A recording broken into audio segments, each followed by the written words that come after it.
Bon retour parmi nous. Larry Johnson nous rejoint à nouveau. C'est un ancien analyste de la CIA qui a aussi travaillé au Bureau de la lutte antiterroriste du département d'État américain. C'est un plaisir de vous revoir, Larry.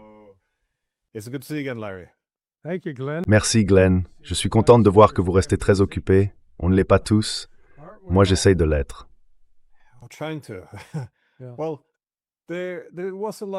Eh bien, il y a eu beaucoup d'euphorie dans les médias occidentaux à cause de toutes ces attaques de l'Ukraine. Et soyons honnêtes, aussi des attaques de l'OTAN contre les navires russes, dans la mer d'Azov comme dans la mer Noire. Et comme toujours, personne ne pense à l'escalade en termes de représailles qui vont suivre. Or maintenant, surtout ces dernières semaines, nous voyons les représailles battre leur plein. Les Russes pilonnent très lourdement Odessa et les ports d'Odessa. On voit même les FAB être utilisés, c'est-à-dire ces bombes très puissantes qui ont été modifiées pour pouvoir planer jusqu'à leur cible. On voit aussi que les navires ukrainiens en mer Noire, ou même simplement tous les navires se dirigeant vers les ports ukrainiens, sont traqués, ce qui semble, en substance, faire de l'Ukraine un pays de facto enclavé. Comment interprétez-vous, disons, les stratégies russes et la direction que prend cette situation?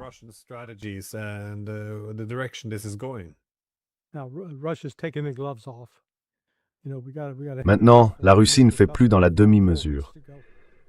Vous savez, Dmitri Peskov nous en a donné un aperçu il y a environ 4 semaines, avec des déclarations faites à des jours successifs. Je crois qu'il a fait un commentaire un lundi à un journaliste, puis une déclaration le lendemain à un autre média. Il a dit « Écoutez, ce n'est plus une opération militaire spéciale. C'est une guerre, et c'est une guerre contre l'Europe. » C'était donc reconnaître la réalité de la situation. C'est après cela que nous avons commencé à voir une augmentation spectaculaire des attaques russes contre Kiev et d'autres villes, visant, vous savez, et cela a coïncidé avec les avertissements lancés par Sergueï Lavrov et divers responsables russes aux Occidentaux. Vous savez, ne restez pas à Kiev.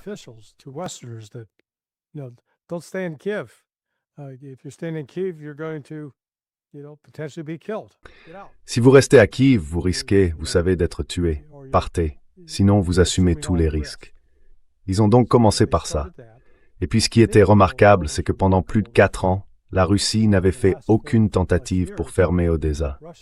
Odessa restait un port en activité. Les navires entraient et sortaient, globalement sans problème. Je veux dire, la Russie menait parfois des attaques contre certaines infrastructures, contre certains navires, mais dans l'ensemble, elle laissait faire. Cela remontait à un accord que la Russie avait conclu, à mon avis stupidement, avec les Nations Unies, pour permettre aux céréales de sortir d'Ukraine. Et l'Ukraine en a largement profité.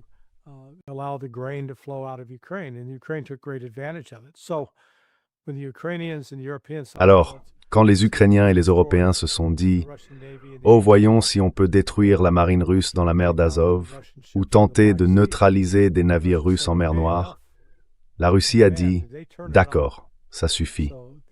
Et là, ils ont vraiment monté d'un cran. Donc Odessa n'est désormais plus un port opérationnel. Il est fermé, fermé aux affaires, fermé pour un avenir prévisible. Et c'est, je ne sais pas si vous voulez appeler ça un étranglement lent ou un étranglement rapide, mais cela étrangle l'économie ukrainienne. Les Ukrainiens vont être privés d'importations essentielles. Ils sont aussi privés des flux de trésorerie cruciaux qui provenaient des exportations qu'ils réalisaient auparavant. Et la Russie, vous savez, elle frappe sans distinction.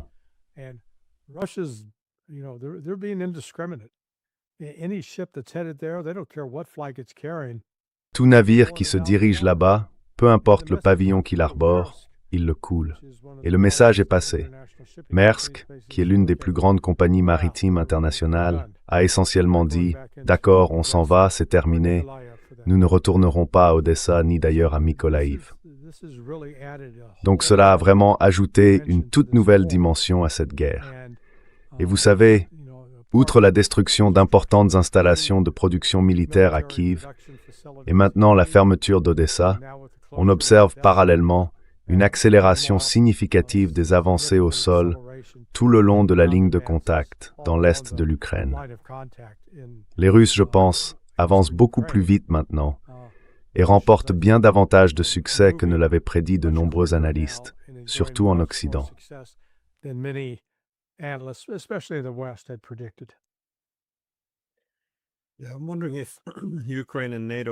me demande si l'Ukraine et l'OTAN n'ont pas rendu service à la Russie sur ce coup-là.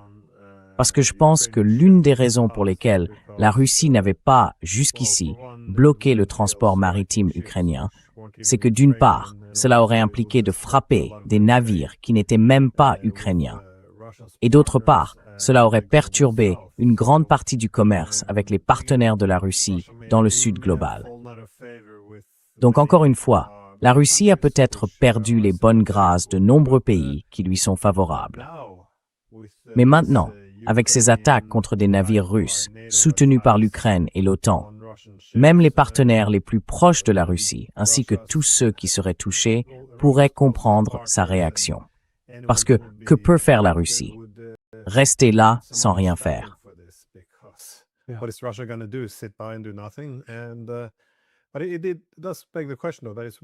Mais cela pose quand même la question suivante. Chaque fois que l'Ukraine est en difficulté ou que les choses ne vont pas bien pour les États-Unis, ils reviennent toujours à la diplomatie, comme on le voit par exemple en Iran. Alors, comment voyez-vous les choses? Pensez-vous que les Américains pourront imposer un nouvel accord sur les céréales qui serait en fait un cessez-le-feu en mer Noire, quelque chose de ce genre? Parce que je sais que les Russes veulent probablement une forme de paix avant les élections et tout ça. Mais encore une fois, pourquoi céder maintenant? Ou bien fixerait-il un cessez-le-feu à une date ultérieure, puis détruirait-il tout d'ici là?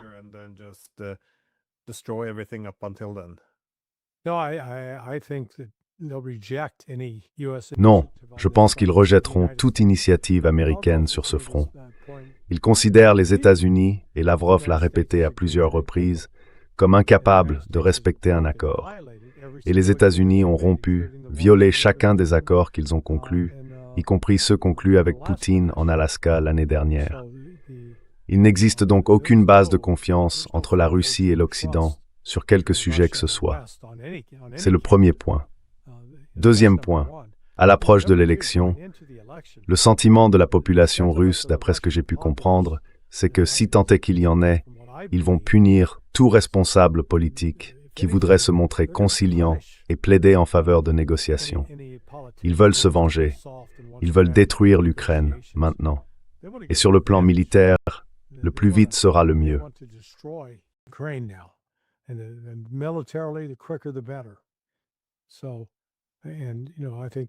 Donc vous savez, je pense encore une fois que le professeur Karaganov n'est pas juste un type assis quelque part à donner son opinion.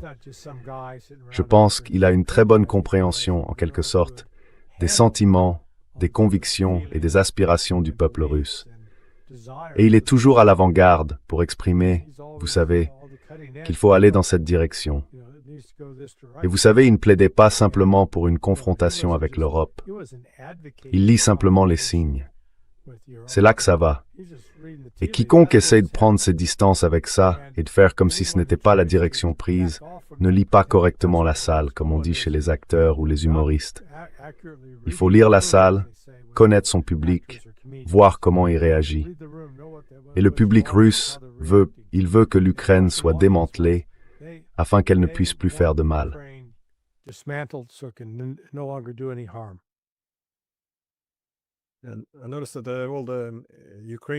J'ai remarqué que toutes les attaques ukrainiennes en mer Noire contre des ports russes et des navires russes ont aussi eu un effet supplémentaire que les États-Unis n'appréciaient pas. Elles ont compromis la capacité du Kazakhstan à exporter son pétrole. Et cela n'a pas seulement des conséquences malheureuses sur les marchés. Chevron a aussi ses propres investissements pétroliers directs et des intérêts dans ce même pétrole kazakh. Donc, là encore, je pense que c'est probablement une autre raison pour laquelle les États-Unis pourraient vouloir imposer certaines limites. Ils ont sans doute fermé les yeux tant que cela faisait très mal aux Russes. Mais maintenant que la situation s'est inversée, j'imagine que oui, c'est le moment de la paix ou de la diplomatie.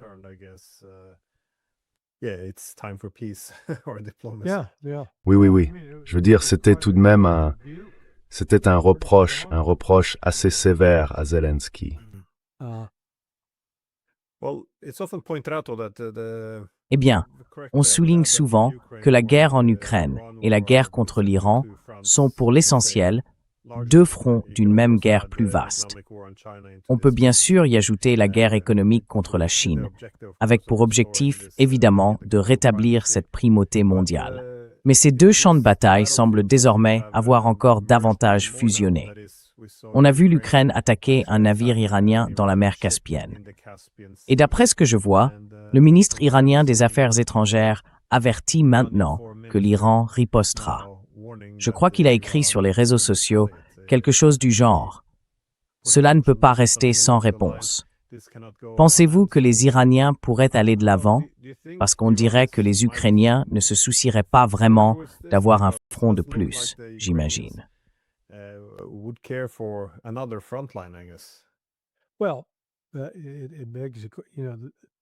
Eh bien, l'Iran dispose de missiles balistiques capables d'atteindre l'Ukraine, notamment Odessa et Kiev. Comme il s'agissait d'une cible maritime, je m'attendrais à ce que les Iraniens s'en prennent probablement à quelque chose à Odessa. Maintenant, je doute qu'ils le fassent de leur propre chef. Je pense qu'ils se coordonneront étroitement avec la Russie, parce que la Russie pilonne déjà l'Ukraine sans relâche. Et pour être franc, un missile iranien de plus dans l'eau ne va pas, vous savez, ça n'enverra pas un message dévastateur à Kiev. Ils regarderont ça et diront « D'accord, on a un missile de plus. » Ils en ont déjà un de trop qui arrive. Mais du point de vue de l'Iran, il s'agit de sauver son honneur. Vous ne pouvez pas nous attaquer.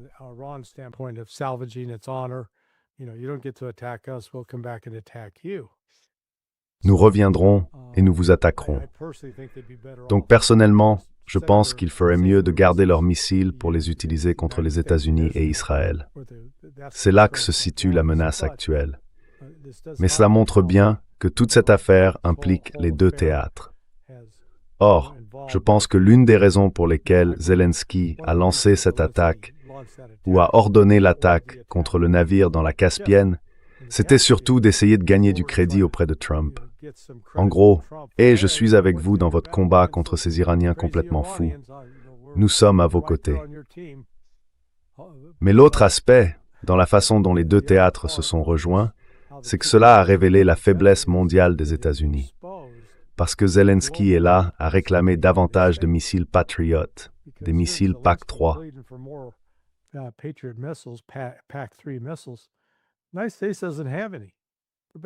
Les États-Unis n'en ont pas. Ils sont pratiquement à court. Nous n'en avons pas à vous donner. Ce qui veut dire qu'il n'y a pas un seul pays en Europe qui dispose d'un système de défense aérienne capable de se défendre contre les missiles balistiques que la Russie tire et qui pourraient être déployés en Ukraine.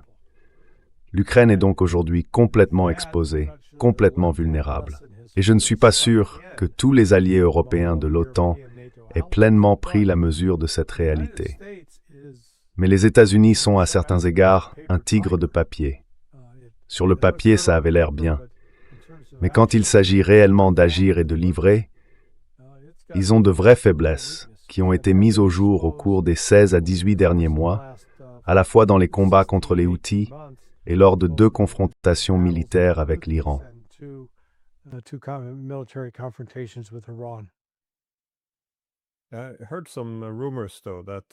J'ai entendu certaines rumeurs selon lesquelles l'Iran pourrait s'en prendre aux intérêts énergétiques européens au Moyen-Orient. Pas à l'Europe directement, bien sûr, mais à ses intérêts énergétiques dans la région. Selon cette logique, eh bien, Zelensky aurait fait cela de son propre chef, et ses donneurs d'ordre occidentaux l'auraient approuvé.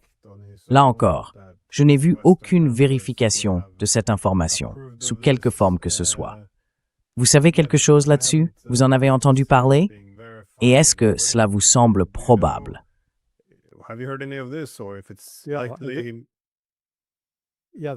Oui, c'est une nouveauté pour moi. Je n'en avais pas entendu parler. Enfin, pas encore une nouveauté. Überhaupt sind Immersking. Mais ce serait, je veux dire, ce serait une option. Il faut se dire que, juste pour riposter, vous savez, tirer un missile, d'accord? On a tiré un missile sur une cible ukrainienne. Je pense que vous voulez que ça ait un peu plus d'impact. Vous voulez que ça envoie un message. Alors comment faire? Je ne sais pas quelles installations européennes restent dans la région du Golfe, qui n'ont pas été touchées et considérablement endommagées au cours des 46 premiers jours, 42 jours de guerre, ou 43, je suppose. Donc c'est...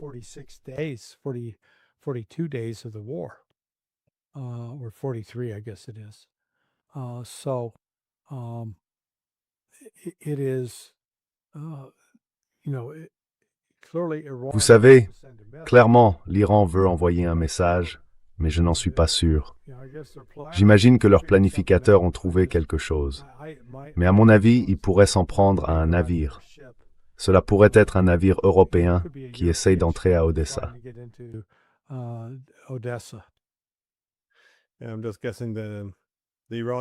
Je suppose simplement que les Iraniens ont probablement observé pendant 4 ans et demi les Européens, et les Américains d'ailleurs, utiliser l'Ukraine comme base de départ pour frapper la Russie. Et ils ne veulent sans doute pas s'engager sur cette voie d'escalade progressive, qui revient essentiellement à permettre la même chose.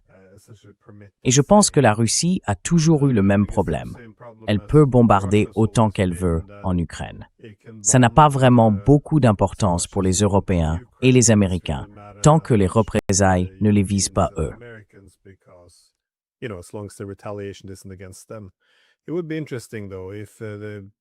Ce serait intéressant.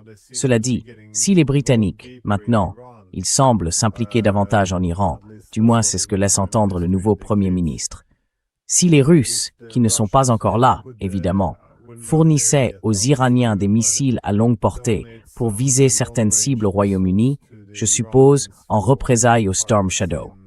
Encore une fois, rien de ce que j'ai entendu ne laisse penser que ce soit envisagé. Mais on voit jusqu'où ce conflit par procuration pourrait aller, parce que nous avons franchi tellement de lignes. Ça ne me surprendrait pas que l'autre camp fasse la même chose. Oui.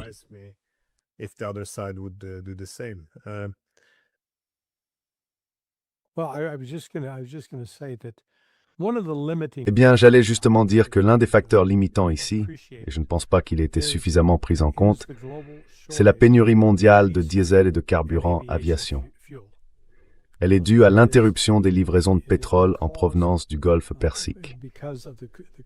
Or, je reçois sans cesse des messages de gens qui disent « Oh, vous ne comprenez pas. On peut produire du diesel et du carburant pour avions à partir de pétrole brut léger. » Et je leur réponds « Écoutez, vous n'avez pas prêté attention à ce que j'écris. Aux États-Unis, 70% des raffineries sont construites et conçues pour ne traiter que, je le souligne, que du pétrole brut lourd et soufré. Ceux qui disent « Bon, oui, on peut produire du diesel et du carburant pour avions à partir de pétrole brut léger. »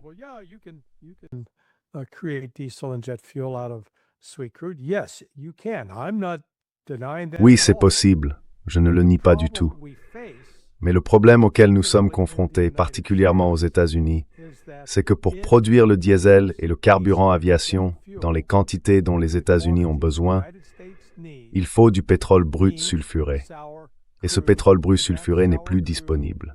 Point final. C'est ce que les gens doivent comprendre.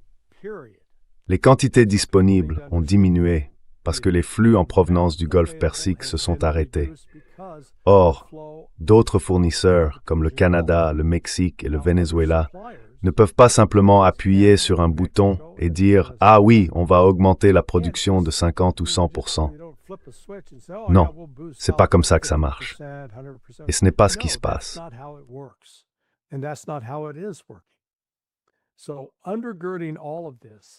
Et à la base de tout ça, il y a le fait que dans le cas de l'Europe, il y a 4 ou 5 ans, je crois qu'ils payaient quelque chose comme 10 € pour j'oublie quelle quantité de gaz. Eh bien, aujourd'hui, ce prix tourne plutôt autour de 65-75 € pour ce qu'ils payaient 10 € il y a seulement 4 ou 5 ans. Ils essayent d'acheter du gaz naturel liquéfié sur le marché au comptant. Sauf qu'une fois que ces navires sont chargés, notamment aux États-Unis, et qu'ils font route vers une destination, les Chinois et les autres Asiatiques appellent et disent « Hé, combien va coûter votre cargaison ?» On leur répond « Oh, vous savez, $150 le baril. » Ils disent « D'accord, on vous en donne 180. » Et ce navire fait demi-tour, direction l'Asie. $150 a barrel. They say, okay, we'll give you 180. That ship turns, head in Asia. So the European market. Donc le marché européen est extrêmement tendu. Et quand l'hiver arrivera, ils vont avoir beaucoup de problèmes. Pas assez de diesel, pas assez de carburant aérien, pas assez de gaz naturel liquéfié. Et l'impact sur l'économie, on le ressent déjà dans les différents pays. C'est ce qui rend si risible le fait qu'ils disent « Oh, on va financer la guerre en Ukraine ». Bon sang. Ils ne sont même pas capables de financer leurs propres programmes nationaux, alors encore moins de dégager plusieurs milliards de dollars pour les jeter à l'Ukraine. Et ils n'ont pas les systèmes d'armes qui seraient nécessaires. Alors oui, ils peuvent envoyer de l'argent. Et cet argent finit dans les poches de Zelensky et de ses proches, puis se retrouve sur des comptes bancaires aux Émirats arabes unis. Et vous savez, entre dans la machine mondiale de blanchiment d'argent.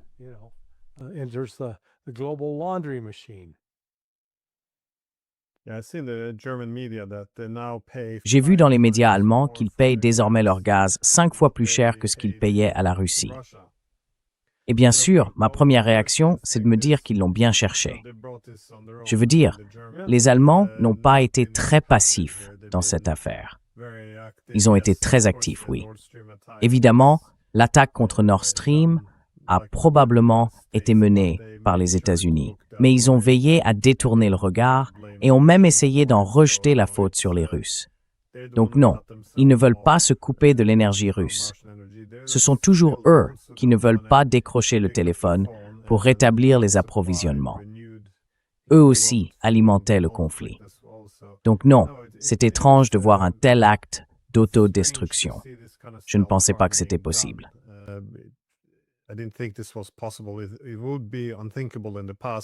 Cela aurait été impensable autrefois, mais nous en sommes là. Un autre domaine où ces deux guerres se mêlent manifestement, c'est celui dont vous parliez, la pénurie d'énergie, ainsi que les engrais qui vont alimenter la crise alimentaire.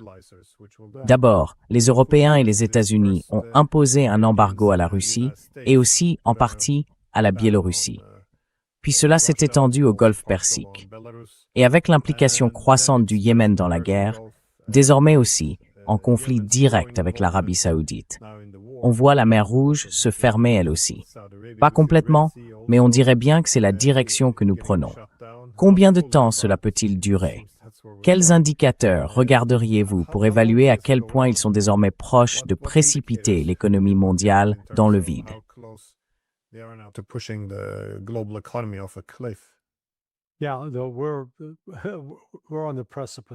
Oui, nous sommes au bord du précipice. Alors commençons par l'un des facteurs d'atténuation jusqu'ici, les réserves stratégiques de pétrole de différents pays. Les États-Unis ont fait une annonce la semaine dernière. Disons que la réserve stratégique totale de pétrole était d'environ 800 millions de barils, ou 750 millions.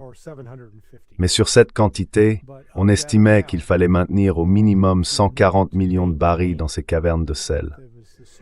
La raison, c'est que si les niveaux descendaient sous environ 20% du volume, il y aurait davantage d'eau dans ces cavernes. L'eau se mélangerait au sel et le dissoudrait. Cela fragiliserait les cavernes et en gros, les ferait s'effondrer. Elles ne pourraient alors plus jamais être utilisées pour stocker du pétrole. Eh bien, la semaine dernière, le ministère de l'Énergie a annoncé qu'au lieu de 140 millions, on peut désormais descendre jusqu'à 70 millions. Just last week, Department of Energy announced, instead of 140, no, we can grow down to 70. Là, on est clairement en territoire dangereux, avec tous les voyants au rouge. Mais s'ils font ça, c'est parce qu'ils n'ont aucune autre solution pour l'instant. Et ils ne veulent pas reconnaître à quel point la situation est désespérée. alors il continue à jouer à ses petits jeux. Et aujourd'hui, on l'a vu sur le marché à terme du pétrole. Oh, super, le prix du pétrole baisse. Ce que ces gens ne semblent pas comprendre, c'est que supposons que les États-Unis et l'Iran, vous savez, remettent le protocole d'accord en vigueur, qu'ils revivent, que les États-Unis acceptent enfin de faire ce qu'ils avaient accepté de faire, ce qu'ils étaient censés faire lors du premier round et qu'ils n'ont pas fait. Et alors, voilà, les pétroliers commencent à être chargés.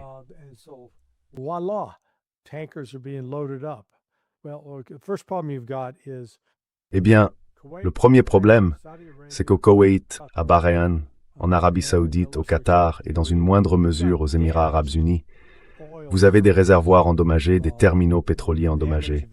Les dégâts varient d'un pays à l'autre. Dans certains cas, les réparations pourraient prendre quelques jours, dans d'autres, 1 an ou davantage. Donc, première question, quel volume réel peut être expédié depuis le Golfe? Et puis, une fois que vous l'avez mis sur un navire, ce ne sont pas des vaisseaux spatiaux modernes capables de faire le tour du globe à la vitesse de la lumière. Ils avancent à environ 20 km à l'heure. Vous savez, à peu près la vitesse moyenne d'un vélo.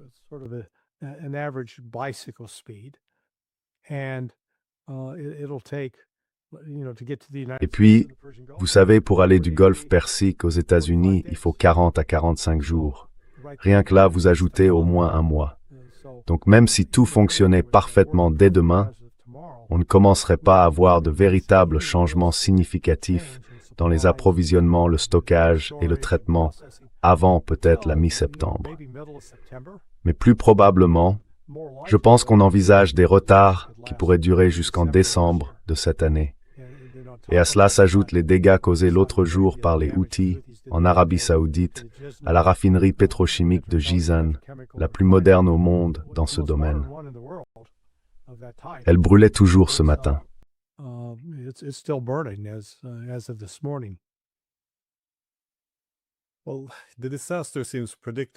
Eh bien, le désastre semble prévisible.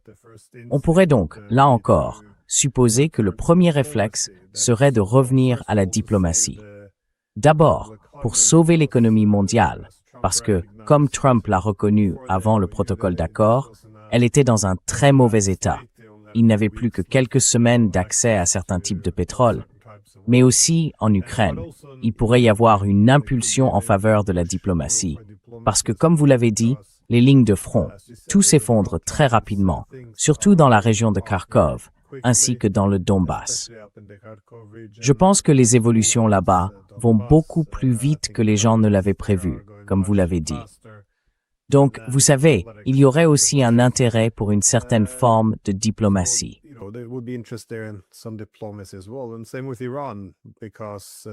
Et c'est la même chose avec l'Iran, parce que les États-Unis, comme on ne cesse de le lire, commencent à manquer d'armes importantes qui prennent beaucoup de temps à remplacer.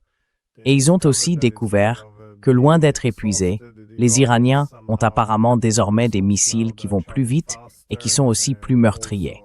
Autrement dit, ils sont capables de contourner toutes ces défenses aériennes. Mais quel est l'avenir de la diplomatie maintenant? Parce qu'elle a été utilisée de manière si trompeuse, pas seulement par les Américains, mais aussi par les Européens. Encore une fois, je pense que personne ne fermerait la porte. Ils voudraient discuter, mais il n'y a aucune confiance. Il est très difficile, je pense, de mener une véritable diplomatie et de conclure des accords sans confiance.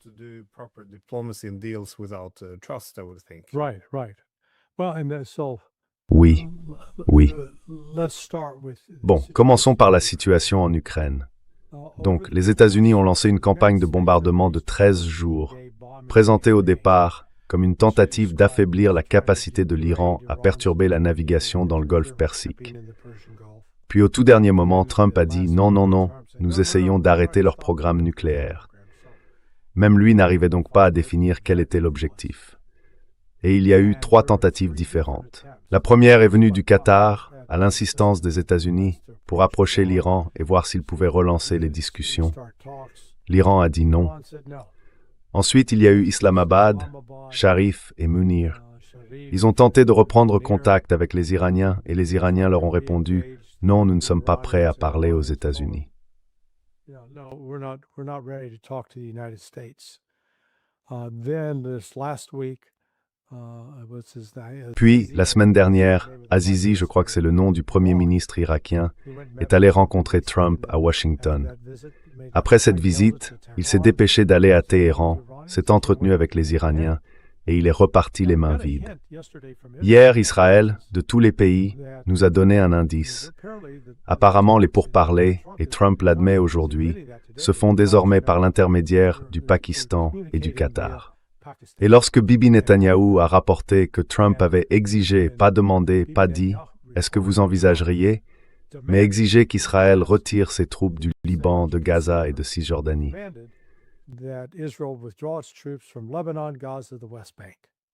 Well, the reason Trump did that is. Eh bien, la raison pour laquelle Trump a fait ça, c'est que les Iraniens disent aux Pakistanais, nous n'allons envisager aucun règlement négocié tant que ces promesses qui faisaient partie du premier protocole d'accord ne seront pas mises en œuvre. Donc, si les États-Unis faisaient un geste de bonne foi, très bien, alors nous aurions une base pour discuter. Sinon, nous n'avons rien à nous dire. Et c'est là que pour les États-Unis, malgré toute la fanfaronnade, la belligérance et les menaces de Trump, on en revient au problème de la pénurie de pétrole. Elle va paralyser l'économie. Pour l'instant, c'est progressif, mais d'ici fin septembre, début octobre, l'inflation va devenir incontrôlable. Il y aura des pénuries importantes, aussi bien de diesel que de carburant aviation. Significant shortages, both with diesel, with aviation fuel, and that's assuming at this point that nothing else happens beyond. Et ça, c'est en partant du principe qu'à ce stade, rien d'autre ne se produise. Que les États-Unis, par exemple, ne relancent pas une campagne de bombardement massive du genre les portes de l'enfer. Trump est donc incité à essayer de ramener l'Iran à la table des négociations. L'Iran, lui, ne se presse pas. Il va se faire désirer et exiger d'emblée des conditions préalables que les États-Unis n'étaient peut-être pas disposés à accepter auparavant. Mais je ne pense pas qu'ils auront le choix. Car le carburant est un problème, certes, mais les États-Unis n'ont plus non plus les stocks d'armement, notamment de missiles de précision, pour affronter l'Iran, encore moins pour pouvoir affronter la Chine ou la Russie.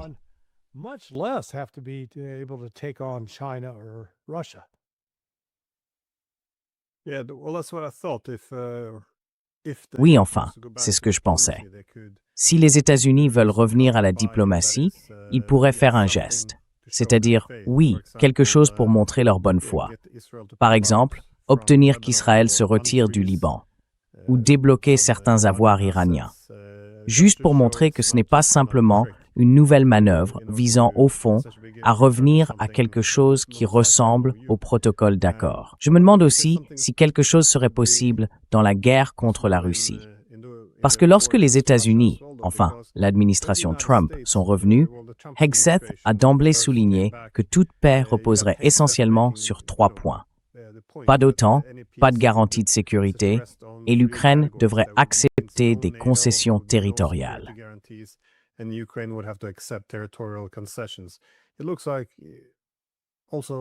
On dirait aussi que, quoi qu'ils aient convenu à Anchorage, une partie de cela devrait être incluse.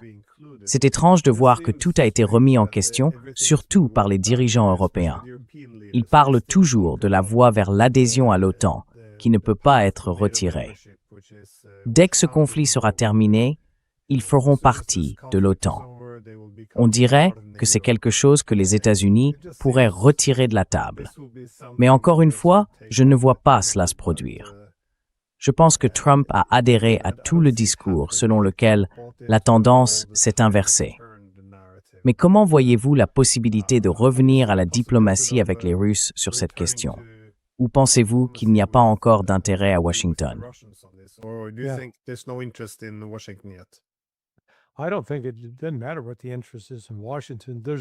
Je ne pense pas que l'intérêt à Washington ait la moindre importance. Il n'y a aucun intérêt en Russie. Encore une fois, les commentaires de Lavrov ont été cinglants, dirigés contre les Américains. Et cette brève entrevue de 35 minutes avec Marco Rubio la semaine dernière, 35 minutes. C'est juste assez de temps pour dire « Bonjour, comment allez-vous? Vous passez une bonne journée. » Et vous savez, on n'a vraiment rien à se dire. Poutine a très clairement indiqué que par le passé, la Russie était disposée, je veux dire remonter à mars-avril 2022. À ce moment-là, la Russie était prête à se retirer du Donbass, à condition qu'il y ait des garanties vérifiées, des garanties solides pour protéger les droits des russophones du Donbass, ainsi que ceux de l'Église orthodoxe russe.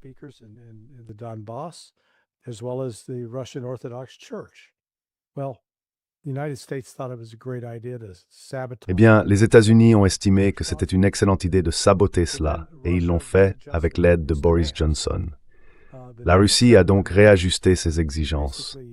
La série suivante d'exigences suivait en gros, vous savez, les élections qui ont eu lieu, ou les plébiscites, à Zaporizhia, Kherson, Donetsk et Louhansk, en septembre 2022. Tous les anciens oblasts d'Ukraine sont retournés dans la République russe. Et donc, le 14 juin 2024, Poutine, avec le ministre des Affaires étrangères, a dit « Voilà le nouvel accord ». Le nouvel accord, c'est que l'Occident doit reconnaître les 5, la Crimée, Zaporizhia, Kherson, Donetsk et Louhansk, les 5, comme membres permanents de la République russe.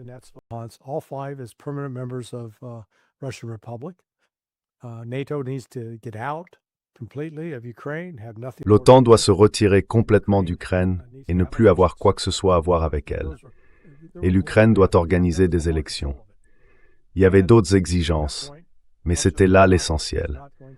Et à ce moment-là, la Russie n'allait pas rester indéfiniment dans les territoires tampons, comme Soumy, Kharkiv ou Dnipropetrovsk. C'était donc l'accord à l'époque. Eh bien maintenant, au cours des 2 dernières semaines, Poutine a clairement dit 2 choses. Premièrement, ces territoires tampons que nous prenons à Soumy et à Kharkiv, et en particulier à Dnipropetrovsk, nous ne les rendrons pas. Ils resteront avec nous. Deuxièmement, nous allons rétablir la Novorossia.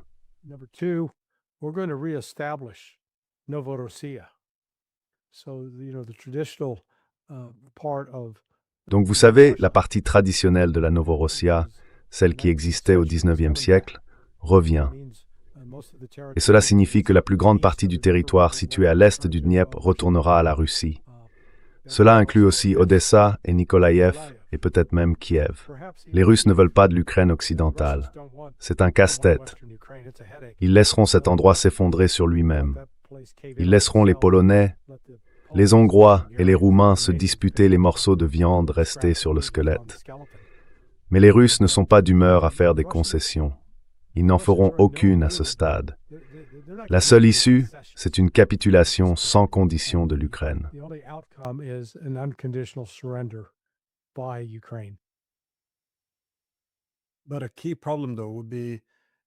Mais un problème majeur, ce serait un accord avec l'OTAN. Cela pourrait mettre fin à tout l'aspect guerre par procuration.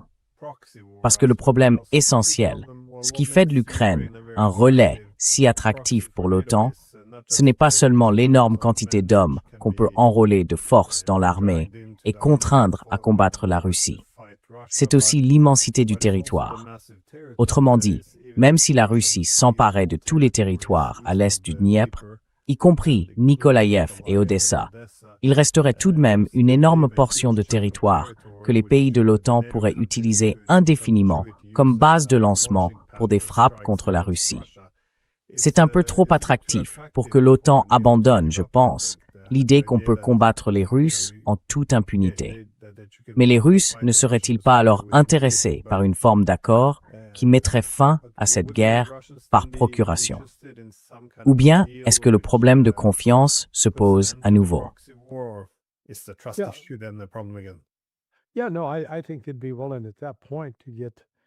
Oui, non.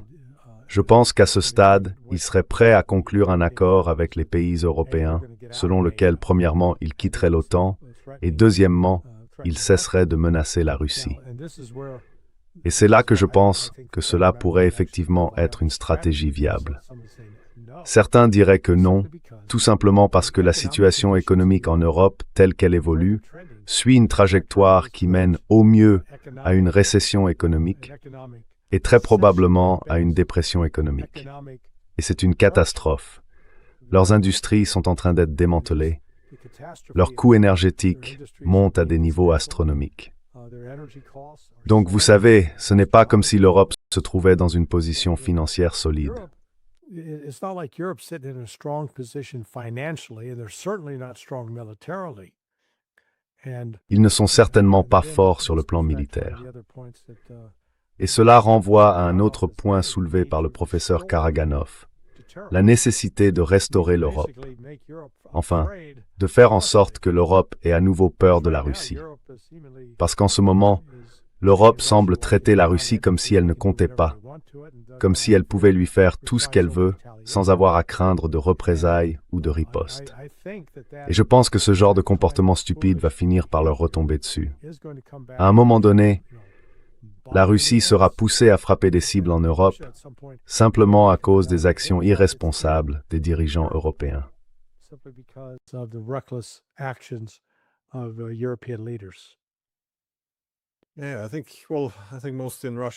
Oui, je pense que la plupart des Russes considèrent aujourd'hui que c'était, dans une certaine mesure, une erreur. Parce que, au fil des années, on a vu que les États-Unis et les pays de l'OTAN se sont essentiellement mis dans une position où ils pouvaient frapper, que ce soit en Irak, en Syrie ou en Libye, sans que personne ne riposte vraiment, parce qu'ils savaient que ce serait une escalade trop importante. Alors ils encaissaient, oui, ils prenaient les coups, en quelque sorte. L'Iran a fait très attention à ne pas suivre cette voie-là. C'est-à-dire que si vous frappez l'Iran, il ripostera très durement. Je pense que les Russes ont compris qu'ils avaient fait une erreur en laissant essentiellement cela se produire.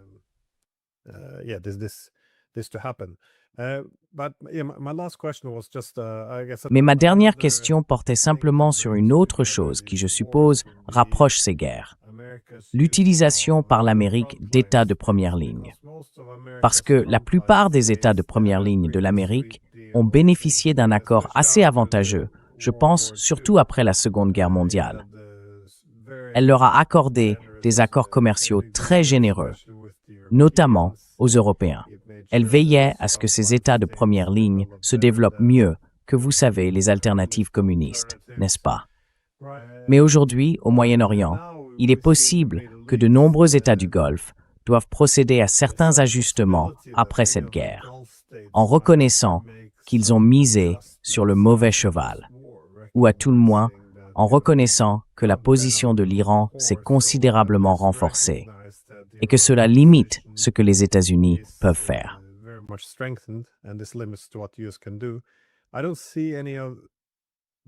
Je ne vois pas ce genre de discussion avoir lieu en Europe, en revanche. Je pense que là-bas, ils ont fait exactement l'inverse. Ils ont simplement redoublé d'obéissance envers Washington en espérant être récompensés d'une manière ou d'une autre. Jusqu'à présent, ils ne reçoivent que du mépris, et pour de bonnes raisons. Vous savez, quand on renonce à son propre intérêt national.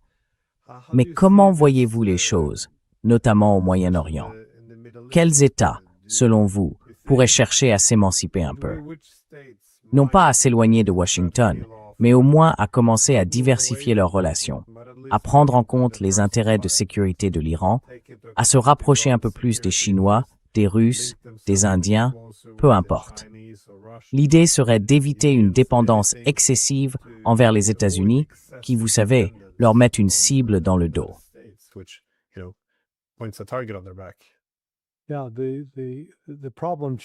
Dans cette équation, les enfants à problème, ce sont le Koweït et Bahreïn. Je pense qu'ils sont encore dans une relation de codépendance telle avec Washington qu'ils ne peuvent pas s'en libérer. Je vois bien les Saoudiens, les Qataris et les Émirats arabes unis. Même si les Émirats ont longtemps été considérés comme un simple pays relais d'Israël, il y a néanmoins des pragmatiques dans ce groupe. Et ils comprennent que la voie sur laquelle ils sont engagés aujourd'hui leur est destructrice, qu'elle est autodestructrice. Et de la même manière, pour les Saoudiens, il faut se demander qui leur conseille d'attaquer les Houthis. Vous savez, si vous vous engagez dans une escalade de représailles, vous ne voulez pas le faire contre quelqu'un qui n'a rien à perdre.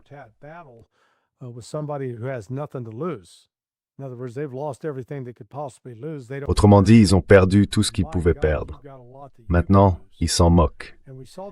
Mais, mon Dieu, vous avez beaucoup à perdre. Et on l'a vu l'autre jour quand les Houthis ont riposté en frappant des bases aériennes en Arabie Saoudite. Ensuite, ils ont continué en bloquant des navires saoudiens. Ils n'ont pas vraiment bloqué le détroit de Bab el-Mandeb. Ils s'en prenaient à des navires saoudiens qui transportaient du pétrole ou qui allaient en transporter. Alors les Saoudiens se sont dit « Ah, on va vous montrer ». Ils ont donc décidé « Bombardons le port de Hodeïda ». Eh bien, les Houthis n'ont pas perdu de temps. Ils ont lancé des missiles contre cette raffinerie pétrochimique dans le coin sud-ouest de l'Arabie Saoudite, près de la frontière avec le Yémen.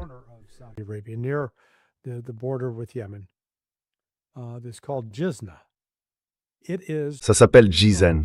C'est la raffinerie la plus moderne de ce type au monde. Saudi Aramco l'a fait construire. Franchement, c'était à la pointe de la technologie, mais 2 jours plus tard, elle brûle toujours. Et selon les estimations, il faudra au moins 4 mois pour la remettre en service. Donc ce que les Houthis ont montré, c'est que oui, vous pouvez faire exploser certaines choses dans notre port, mais bon Dieu, nous pouvons paralyser votre économie. Et ils en sont tout à fait capables. Pour l'instant, ils ont laissé tranquilles les terminaux pétroliers de Yanbu, au nord comme au sud. Du point de vue saoudien, ils se retrouvent donc coincés un peu de la même manière que les États-Unis le sont avec l'Iran.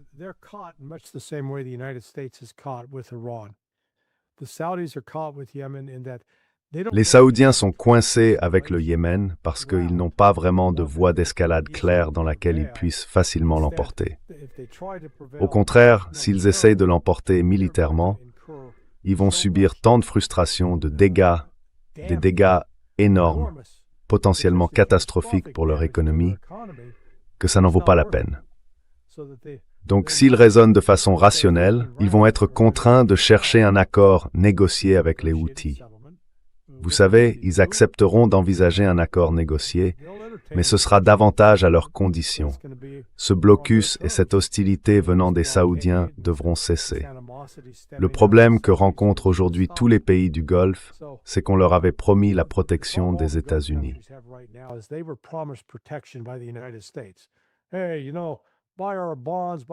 Vous savez, acheter nos obligations, acheter nos obligations, acheter nos systèmes d'armes, acheter nos missiles patriotes, acheter nos TAAD, et on vous couvre, mon gars. Personne ne vous touchera. Ils n'oseront pas, parce que nous sommes les États-Unis. Eh bien, les événements, vous savez, ça fait maintenant 5 mois, depuis le 28 février, ont montré que ces promesses américaines étaient bidons. Les États-Unis n'ont pas pu les protéger. C'est même l'inverse qui s'est produit. Non seulement les États-Unis n'ont pas réussi à les protéger, ni à fournir le moindre bouclier de défense aérienne, mais ils déguerpissent. Ils battent en retraite. Ils quittent ces bases parce qu'ils ne peuvent plus y rester. C'est trop dangereux.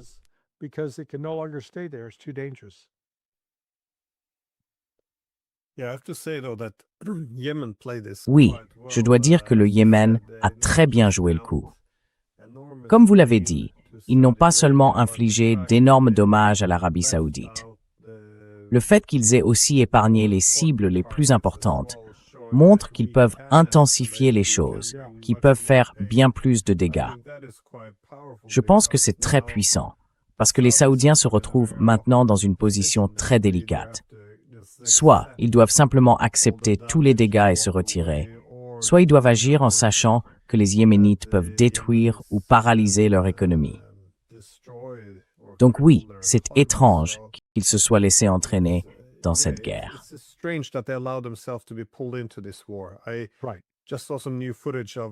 Je viens de voir de nouvelles images de Lindsey Graham, datant du début mars de cette année, où il disait en substance que d'ici 3 ou 4 semaines, certaines villes iraniennes commenceraient déjà à tomber et que les États arabes s'impliqueraient directement dans cette guerre. Enfin, ils se sont impliqués dans cette guerre, mais ils en subissent aussi de très lourdes conséquences.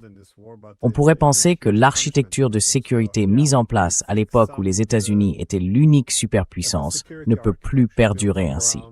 Je me pose la question. Cela dit, ça a l'air d'être une affaire compliquée. ce genre d'immense structure ne disparaît pas du jour au lendemain sans poser de problème. Bref, avez-vous une dernière réflexion avant qu'on termine? Anyways, do you have any final thoughts before we finish off?